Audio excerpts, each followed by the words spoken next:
did you feel like your freshman Ethan handled the challenge of tackle fall? Great. What a, till you've experienced it, I thought he did a great job, and I thought Okoye did a terrific job. Both, on Taco and also on Chad Brown, who played really tough. So both took the challenge. Thought it was very, very, very important that we did a good job, and I thought they both really. That was a big key to the game because it's just it's not easy. It is not easy at all, and for him only to get 4 shots the whole night, terrific. So both of them give them great credit. How did you and your staff prepare your bigs to deal with a guy that big, since you obviously don't have a 7'6" kid? Yeah, well, honestly, we went to work on that last year, and you know how little depth we had 2 big guys, if you want to call them that. We had Ben and we had Shimmy. That was it that was the whole group. And Ben was measured when he went to the NBA 6'7", 205, and Shimmy was measured 6'6", 235. So Shimmy was only giving up a foot, and Ben was only giving up a foot -1.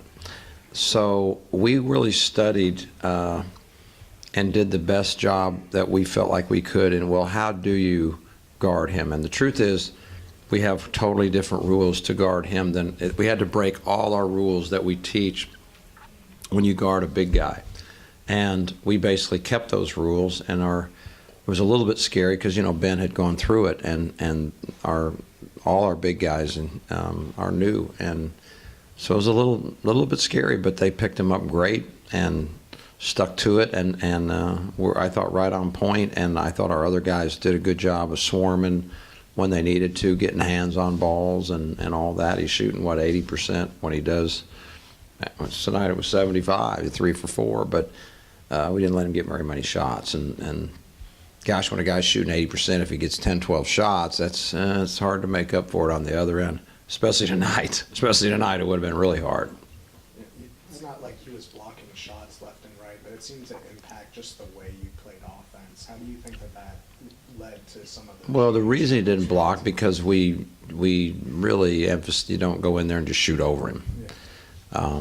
You learn that the hard way. We learned that a long time ago the hard way, and we had a couple stubborn guys on our team that didn't take, let's just say, the suggestion of some of the coaches, myself included, to say that was a bad idea. And these guys did a great job of not doing that. So you can not get your shot blocked, but there's something way more important. And this is where they're so tough. Look at them. Last year, were they not #1 in the country in field goal percentage defense, if I'm not mistaken? They're very good again. They're very good again. And Johnny does a great job of coaching defense. He just does. They play tough. They play hard. They're athletic. They're big. And for 25 minutes, you've got a guy that basically says you're not going to score within 9 feet of the basket. And, it's almost not fair. I mean, it's really a whole different ball game. And we did a great job last year, and the 2 times we played them, of finding a lot of good shots. And we do have a kind of a scheme, if you will, for playing them. And tonight it looked pretty good, but it just didn't quite take, and we missed some shots that we normally make. I thought we took a number of ill-advised shots in the first half, the kind that we don't like, and I give them a good amount of credit for it. They're a very good defensive team with a good scheme, and they get it, and they're hard to play against. They're going to win a lot of games. After UCF took the 29-28 lead, there was a media timeout, and quickly after that, your team goes on a 13-2 run. What were you talking about with your team during that break? I told them we're going to go 2-a-days tomorrow if we lose the game. No, now that's old school. I don't do that. I swear, that's what back in the day, that's what they did. No, honestly, I just said, hey, they had their run. We're okay. We obviously got to start playing a little bit better. We got to take better shots. These are the kind of shots we're looking for. And they just got in a good little rhythm for a while. I honestly thought the second half we would kind of get back to our normal rhythm. I did. I was kind of expecting that. What we have at halftime, 26. Well, we killed the second half and got 30. Of course, we did get our first free throw, so that was fun for us. We got to shoot a free throw with about 3 minutes to go, so we enjoyed that very much. And but I really did. I thought they had played great defense. We were a little frustrated, but I thought we're kind of figuring it out in the second half, and really was much the same, kind of frustrating. I know that part of it is they played great defense. I know that. I know part of it is, maybe a few decisions here and there could have been better. But I also hope that the 8-day break, we're a little rusty, and not as an excuse in any way, but I hope we look a lot different come Sunday. That's what I hope, and kind of get back to our normal rhythm. We're a very good offensive team. Our numbers play out. If you look at us in the league or nationally or whatever, we're a dangerous offensive team. And tonight they made us look like we weren't. And I still give them credit for that.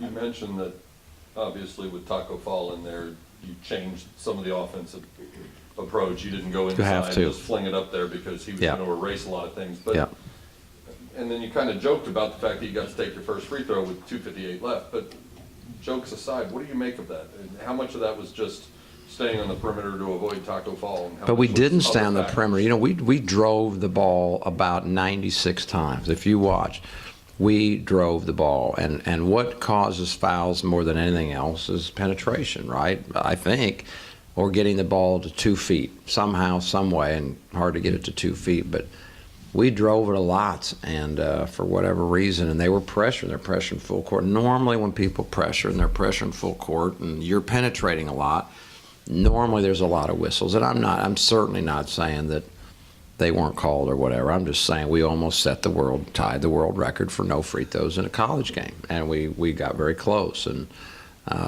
maybe we would have lost the game and set the record. I'd rather win the game and not set the record. So I'm glad we got to shoot our 8 free throws.